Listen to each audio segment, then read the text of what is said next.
Yesterday, I focused on the health vision given to Ellen White in 1863. And I've suggested that it challenged the movement to focus on what matters to God most, namely the spiritual nutrition and a balanced approach to lifestyle. In other words, a balanced, temperate lifestyle, balance in everything, work, eating and drinking. It was a return to the originally God-designed pattern for life. However, the pioneers, including James and Ellen White, confronted another challenge, the reality of the changing world. How would they deal with this challenge? Schwartz, in his book on John Kellogg, suggests the following, quote, James White, probably more than most Adventist leaders, recognized that in the challenging climate of medicine, any attempt to secure a hearing for Adventist health principles would require, as a base, a sound knowledge of anatomy, physiology, and chemistry. The denomination required Adventist physicians trained in the schools that paid attention to new medical discoveries. So, the pioneers face a significant challenge. One option was to retreat back to the old status quo treatments, such as the water cure, and thus risk further irrelevance in a rapidly changing society. The other alternative was to move with the progressive developments being ushered in by medical science, and risk losing the familiar landmarks. So they face a significant dilemma. What complicated and challenged the movement even more was the vision given to Ellen White on December 25, 1865. I saw that the health reform was a great enterprise, closely connected with the present truth, and that Seventh-day Adventists should have a home for the sick, where they would be treated for their diseases and also learn how to take care of themselves so as to prevent sickness. So in December 1865, Ellen received that vision, and it expanded her view of health ministry. I would like to suggest to you that beside the spiritual focus, the movement required something significant. It required a progressive, open-minded, creatively visionary and future-oriented thinking how to adapt the health principles to life in the changing world. Let me say it again. Beside the spiritual focus, the movement required a progressive, open-minded, creatively visionary and future-oriented thinking how to adapt the health principles to life in the changing world. So the young smart cookie, John Kellogg, was encouraged by White to complete medical studies. Our pioneers, including Ellen White and James White, were visionaries. They were encouragers. And so when they discovered the potential in the young John Kellogg, they encouraged him to study medicine. He commenced his training at the Ideal Therapeutic College under the auspices of Dr. Trell, followed by studies at Michigan State School, and then he enrolled at the respected medical training program at Bellevue Hospital and Medical College, graduating in 1965. And in 1966, the highly talented White's protege was appointed as the medical director and a physician-in-chief of the Church's Western Health Reform Institute. A few years ago, I was encouraged to present a paper at the conference, and the title that was allocated to me was John Kellogg, a case study of transforming health science. Let me share with you a few insights that I've discovered. You see, John Kellogg began to pave a new pathway for the Seventh-day Adventist approach to healthful living. His openness to scientific knowledge and experimentation linked with innovative creativity enabled him to reinvent the basic Adventist health principles in a way that withstood the microscopic scrutiny of the emerging medical science. Further, Kellogg's willingness to function within and even spearhead the new medical paradigms increased the influence of the Church's health message outside Adventism. Kellogg's main contribution to the development of a healthy lifestyle may be understood as a bridging link between the past and the progressively changing world, supported by Ellen White. As illustrated, his integrated system called biologic living maintained a connection with the thoughts and ideas of the early health reformers from the 1830s and Ellen White. Simultaneously, Kellogg's openness to scientific discoveries opened a pathway towards a new visionary direction. And the progressive adaptation to new circumstances would not only benefit the well-being of the Seventh-day Adventist community, but also a wider American audience. And I would like to suggest to you that the contextual adaptation to the needs of the society and the attempts to remain relevant may be considered by some as detrimental to Seventh-day Adventist identity. But I would like to argue that it needs to be considered as a positive step towards the contextualization of the Adventist life and mission in the changing world. In order to remain relevant to the growing movement, the movement needed to identify with the surrounding society not from a distant and isolated island of outmoded exclusiveness, but from a deep and engaged empathy with the pain and hurt of human life. And that resonated with Ellen White's thoughts from the Ministry of Healing. And this is my favorite statement.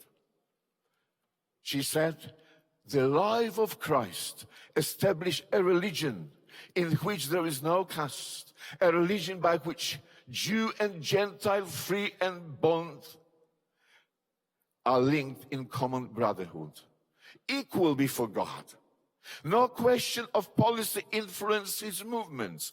He made no difference between neighbors and strangers, friends and enemies. That which appealed to his heart was a soul thirsting for the waters of life. He passed no human being as worthless, but sought to apply the healing remedy to every soul."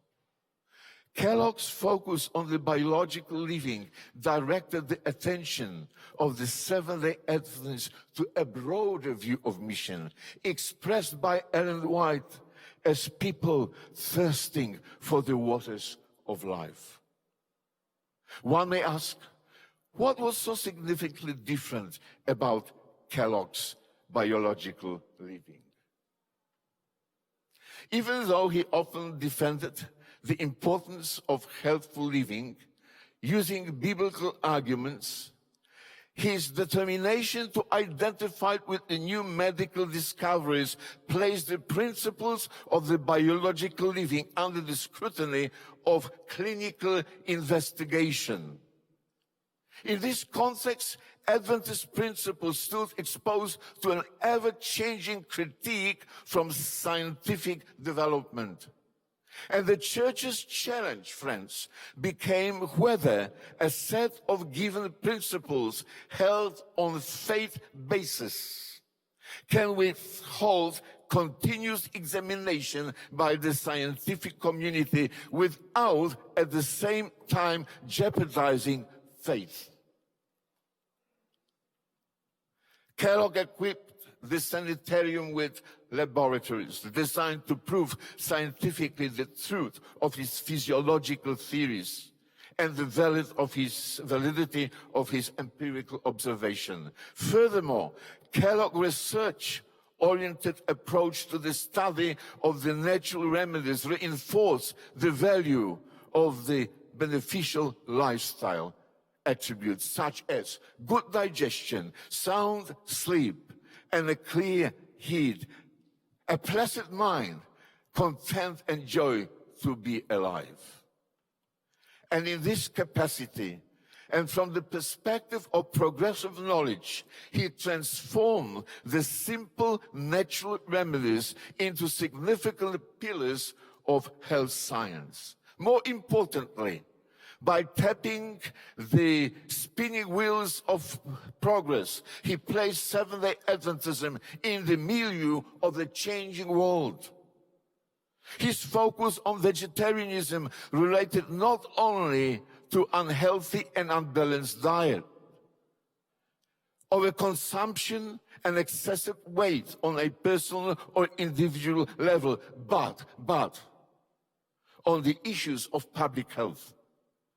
It may be said that the journey from common, simple remedies to scientifically oriented preventative practices place health science in a much more influential and socially strategic position. And here is a point, a crunch, which challenged me personally. You see, in 1901, Ellen White traveled to the General Conference. It was a quite interesting, dynamic, and challenging conference. And Dr. Kellogg invited Ellen White to stay initially at the sanitarium, but then he stepped further. He extended his hospitality and he invited her home. Because of the existing tensions, she struggled with these decisions, whether to accept his invitation, and she began to pray about it. And she said, I was asking God where I should go or what I should do. I was backing out from that invitation. And what is interesting, that during that time, she had a vision. And what she was told challenged me. Let me share it with you. I think I've lost something, pardon me.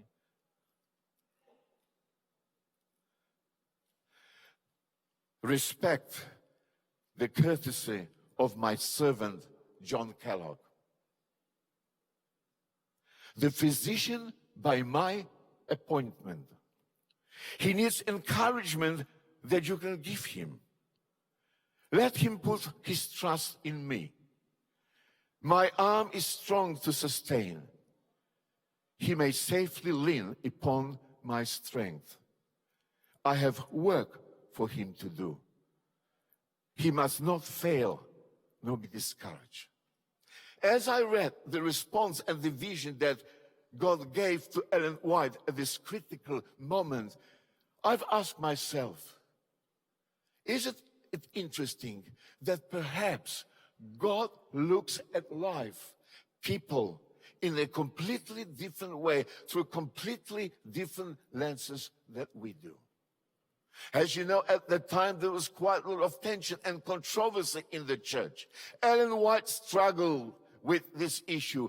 She was afraid to expose herself to criticism, and God, in the vision instructed her, respect the courtesy of my servant, John Kellogg. I would like to suggest to you, friends, that God's visionary perspective for the medical work continued even to expand more. Because in 1902, Ellen White received another vision, and she wrote to Elder Daniels, Brother Daniels, constantly the Lord is keeping Southern California before me as a place where we must establish medical institution. Every year, this region is visited by many thousands of tourists. Sanitariums must be established in this section of the state.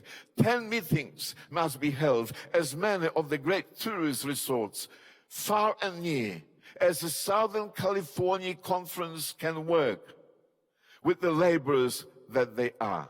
If ever there was a need of awakening to the importance of working in such places, it is now. God's visionary perspective for the medical work continued to expand the visionary understanding of his servant. And in conclusion, let me make that sort of overall big statement of what I'm trying to say. Facing the dawn of the new era, it became important for our church to recognize one thing, that the depth of God's love for people combines with the process of renewal, modification, and creative expressions of faith relevant to its time and place. The depth of God's love for people combines with the process of renewal, modification, and creative visionary expressions of faith relevant to its time and place. Such processes generate a journey of an implicit trust and confidence in God's patience. More so, it evokes the spirit of determination and commitment. And that's the story that I wish to share with you tomorrow and on Friday.